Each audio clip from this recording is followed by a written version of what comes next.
मैं मोबिन अंसारी अंसारी क्लासेस से आज एक बार फिर से 12th क्लास के लिए हिस्ट्री का मैं चैप्टर नंबर 8 जिसका नाम है किसान जमींदार और राज्य, इसके विषय में वीडियो बनाने जा रहा हूं। और यह टॉपिक पिछले 2 सालों में नहीं था, 2 साल बाद फिर से जोड़ा गया है, तो इसलिए यह चैप्टर बहुत ही इम्पोर्टेंट बन जाता है और यहाँ से क्वेश्चन आने की संभावनाएं 100% है, क्योंकि जब 2 साल बाद सिलेबस को चेंज किया गया है और 9वां चैप्टर डिलीट किया गया है, इसका मतलब 8वां चैप्टर का महत्व ज़्यादा है। तो जैसे एक चैप्टर का नाम क्या है, किसान जमींदार और राज्य। तो सबसे पहला क्वेश्चन हम लोग पढ़ेंगे कि मुगल काल में किसानों के लिए किन किन शब्दों का प्रयोग किया जाता था और किसान कितने प्रकार के थे। ध्यान सुनना है। क्वेश्चन क्या है कि मुगल काल में किसानों के लिए किन किन शब्दों का प्रयोग किया जाता था और किसान कितने प्रकार के थे, व्याख्या कीजिए। क्वेश्चन आपको लिखना, मैं केवल बोल दे रहा हूँ कि मुगल काल में किसानों के लिए किन किन शब्दों का प्रयोग किया जाता था और किसान कितने प्रकार के थे। ठीक, तो इसका आंसर जानना है। पहले मैं समझा देता हूँ, फिर उसके बाद मैं लिखूँगा। तो बताना है कि मुगल काल में, या हम ये कह सकते हैं कि 16वीं-17वीं शताब्दी में किसानों के लिए अनेक शब्दों का इस्तेमाल किया जाता था, जिनमें रैयत, रियाया, काश्तकार, मुजरियान ये प्रमुख है। मुगल काल में या 16वीं-17वीं शताब्दी में किसानों के लिए या किसान के लिए अनेक शब्दों का प्रयोग किया जाता था, जिनमें पहला क्या है, रैयत। ठीक, रैयत, फिर रियाया। ठीक, रैयत रियाया, मुजरियान, असामी। ठीक, दोबारा सुनना है कि 16वीं-17वीं शताब्दी में किसान के लिए अलग अलग शब्दों का प्रयोग किया जाता था या अनेक शब्दों का प्रयोग किया जाता, जिनमें रैयत, रियाया, मुजरियान, असामी,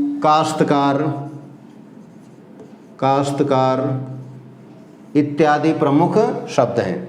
दोबारा सुनना है कि मुगल काल में या 16वीं-17वीं शताब्दी में किसानों के लिए अनेक शब्दों का प्रयोग किया जाता था, जिनमें रैयत, रियाया, मुजरियान, काश्तकार, असामी इत्यादि प्रमुख हैं। ये पहला पॉइंट हो गया। दूसरा बताना है कि मुगल काल में किसान मुख्य रूप से 2 प्रकार के थे। क्या बताना है कि मुगल काल में किसान मुख्य रूप से 2 प्रकार के थे। पहला खुद काश्त, पहला क्या था, खुद काश्त, और दूसरा क्या था, पाही काश्त। ठीक, दोबारा जानना है कि मुगल काल में किसान 2 प्रकार के थे। मुगल काल में किसान 2 प्रकार के थे, एक खुद काश्त और एक पाही काश्त। ठीक है, ध्यान सुनना है।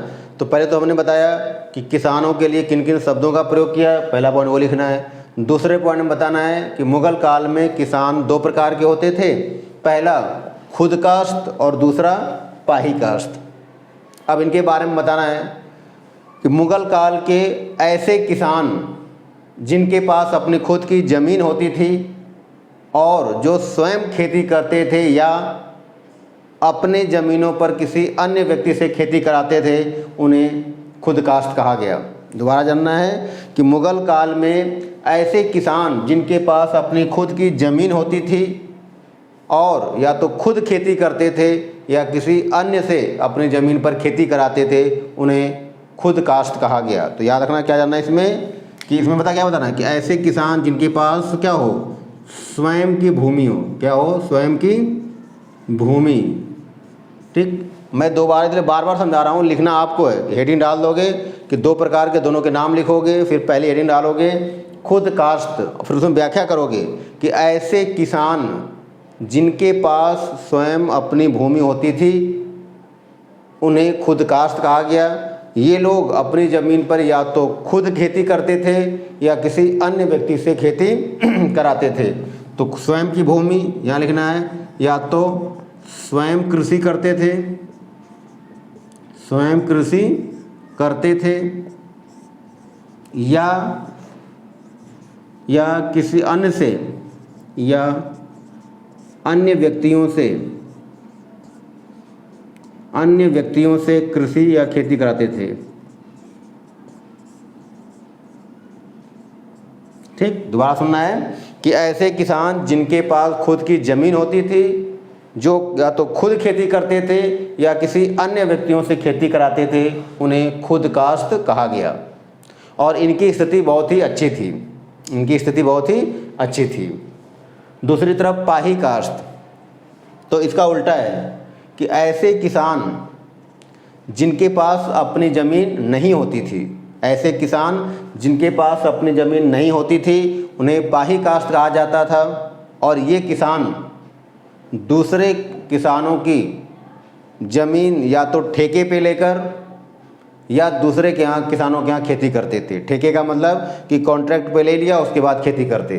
दोबारा जानना है कि ऐसे किसान जिनके पास अपनी खुद की ज़मीन नहीं होती थी, जो दूसरों के यहाँ काम करते थे, दूसरों के खेतों पर, या दूसरे के खेतों को ठेके पर लेकर कार्य करते थे, उन्हें खुद काश्त कहा गया।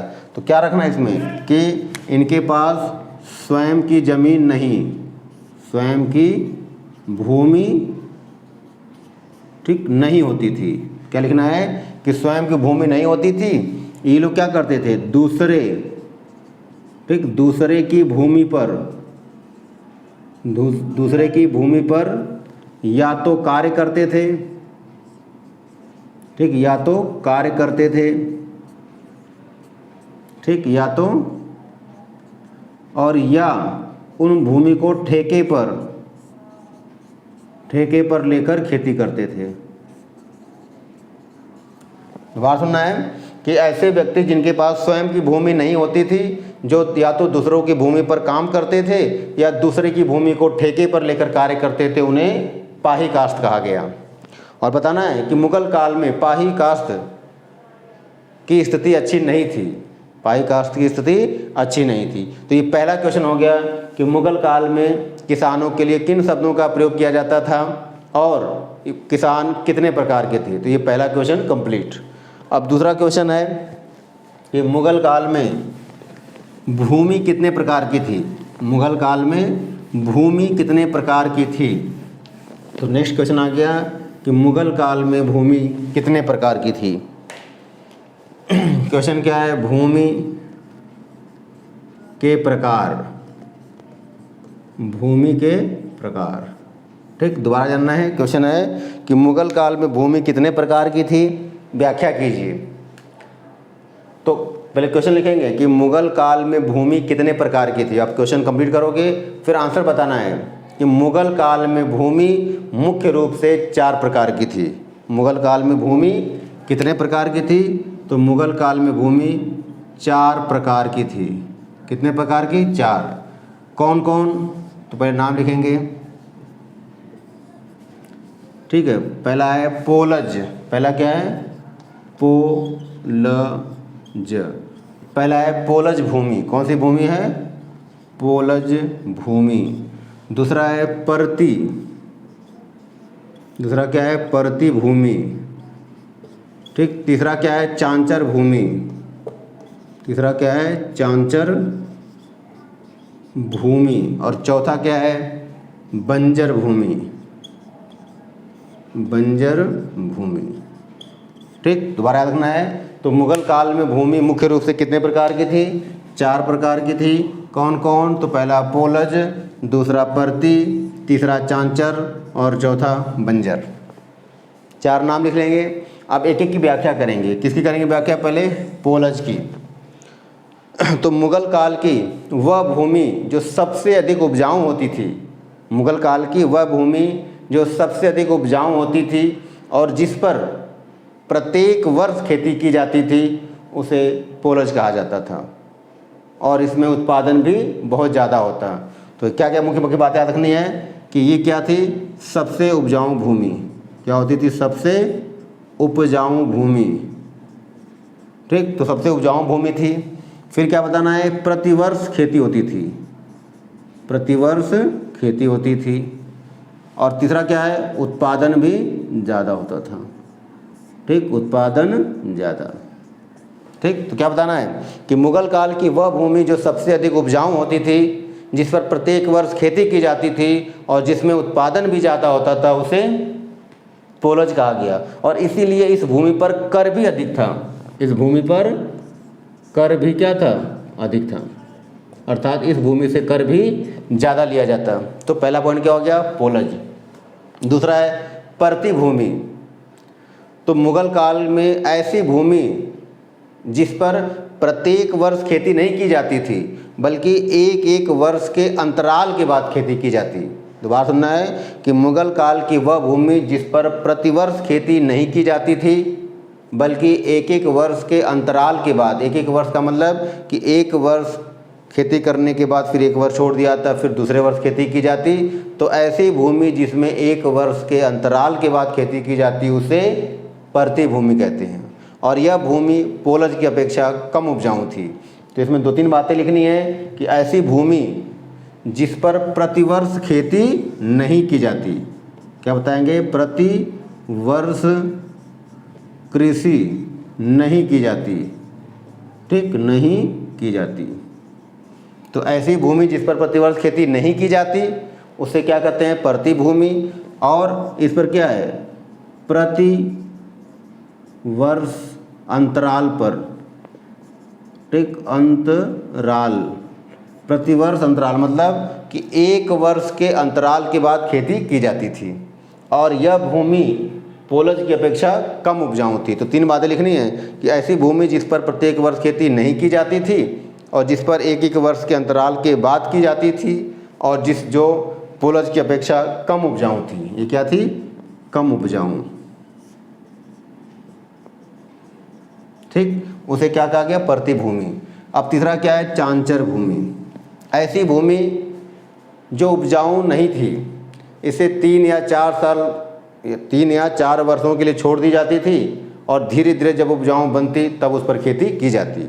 तो ऐसे बताना है कि मुगल काल की वह भूमि जो उपजाऊ नहीं होती थी, 3 से 4 वर्ष तक उसे पहले उपजाऊ बनाया जाता था, फिर उस पर खेती की जाती। तो क्या बताना है कि मुगल काल की वह भूमि जो उपजाऊ नहीं होती थी, जिसे 3 से 4 वर्षों में उसको उपजाऊ धीरे धीरे करके उपजाऊ बनाया जाता, फिर खेती की जाती। चौथा क्या है, बंजर। मुगल काल की वह भूमि जो अनुपजाऊ थी, जिनमें खेती हो ही नहीं सकती थी, उसे बंजर भूमि कहा गया। इसे 8 से 10 वर्षों तक कड़ी मेहनत के बाद इसे उपजाऊ बनाया जाता, फिर इसे खेती की जाती। तो मुगल काल की वह भूमि जिनमें उत्पादन या जिसमें जो भूमि उपजाऊ नहीं होती थी, जिसमें उत्पादन नहीं होता था, 8 से 10 वर्षों में उसे पहले उपजाऊ बनाया जाता था, फिर खेती की जाती, उसे बंजर भूमि कही जाती। ठीक, तो मुगल काल में भूमि कितने प्रकार की हो गई, 4 प्रकार की। हमने चारों के नाम बता दिया, चारों के उत्पादन बता दिया। अगर प्रश्न आ जाए कि मुगल काल की सबसे अधिक उपजाऊ भूमि, तो पोलज। मुगल काल की सबसे बंजर भूमि या सबसे अनुपजाऊ भूमि, तो बंजर भूमि। मुगल काल की वह भूमि जिस पर हर साल खेती होती थी, पोलज। तो इस तरह से हमने 2 क्वेश्चन बता दिया। एक तो किसान के लिए शब्द कौन कौन से और कितने प्रकार के, और दूसरा क्वेश्चन है कि मुगल काल की भूमि कितने प्रकार की थी। ठीक, और ये दोनों क्वेश्चन इंपॉर्टेंट हैं। यदि यह वीडियो आपको पसंद हो तो लाइक करें, शेयर करें, सब्सक्राइब करें, ज़्यादा से ज़्यादा दोस्तों में बांटें, ताकि मेरा मनोबल बढ़े और मैं मेहनत करके और वीडियो बना सकूं। और एक ध्यान रखना है कि आपको लाइक भी करना है, क्योंकि लोग देखते ज़्यादा, लाइक कम करते हैं। तो आपको लाइक भी करना है, शेयर भी करना है और सब्सक्राइब भी करना है। Thank you.